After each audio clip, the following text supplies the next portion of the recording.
A lot of different situations, different scenarios of that people are in trying to become parents. I think, I think we see much more of that than we did 25, even 10 years ago. It's stressful no matter what when you want something so badly and it's not happening. And the way it appears, the way it feels to women in this situation is everybody else is getting pregnant. Everybody else has children. People that weren't even planning to. Your sister-in-law, your neighbor are just getting pregnant. And that's pretty painful. It can be pretty painful on a daily basis. So that's there no matter what with someone who is dealing with infertility. But a lot of people are doing, need to be doing assisted reproductive technology. So things like intrauterine insemination or in vitro fertilization, certain hormones to increase one's chances of ovulating and conceiving. So you add a whole nother layer of kind of medical interventions when somebody's dealing with artificial reproductive technology.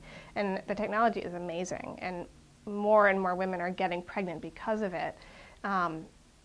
But the amount of time and money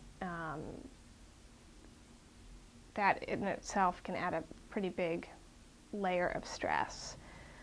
So one thing that I talk to people about a lot is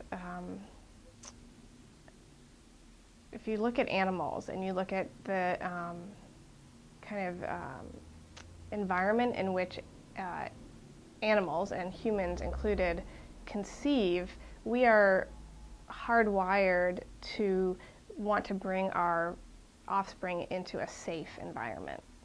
And that starts at conception. It's definitely true for birth, but it is also true at conception. I think on a very primitive animal level, a mother will conceive when she feels safe, when she feels like she is in a safe environment, when she feels like she will be bringing her offspring into a safe environment in which they will be able to survive.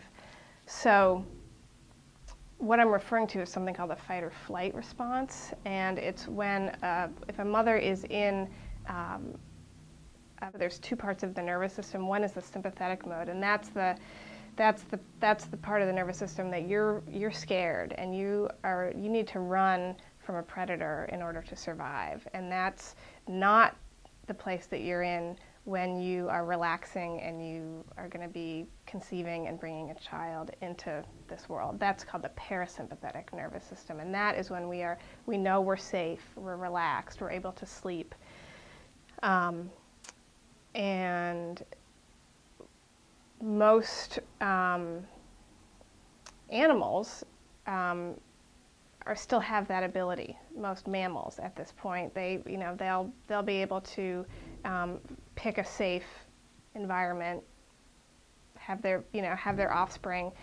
When we're dealing with our society today and our pretty stressful society, women are going to more often than not be in a sympathetic overdrive mode. That's just kind of the way that they operate on a daily basis. When you add in the stress of infertility, that's putting somebody even more into sympathetic mode.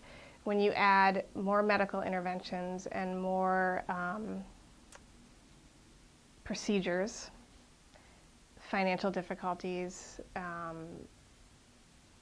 all of that is involved in the artificial reproductive technology process, it's that much further from kind of the natural, relaxed environment that our animal brains are used to. So I think all of that on a very primitive biological level can make it harder to conceive.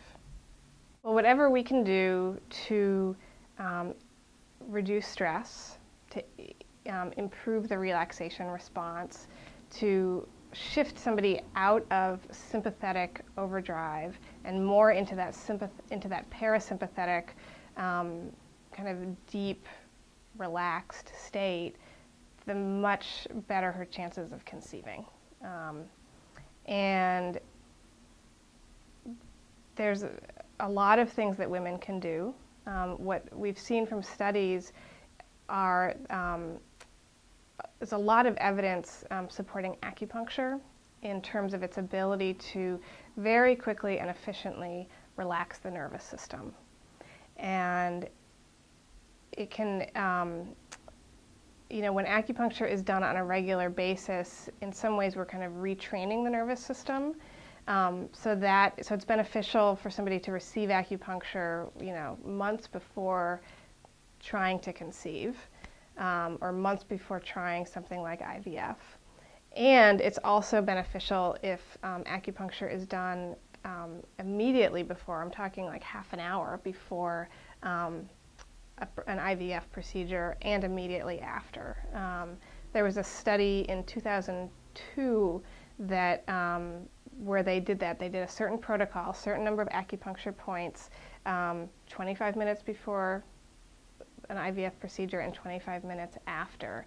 And there was a control group, and the people that received acupuncture, I think there was a 40% increase in success rate for those who received acupuncture compared to the control group. There's different thoughts for why that was the case. Acupuncture also increases blood flow to the reproductive organs, and that's obviously going to improve your chances of conceiving, or a procedure like IVF actually working. And the nervous system, I believe, has to be at a certain level of relaxation for it all to work, for implantation to happen and for conception to happen.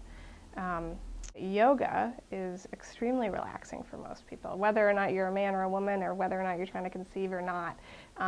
Most people leave a yoga class feeling pretty relaxed. And I'm talking about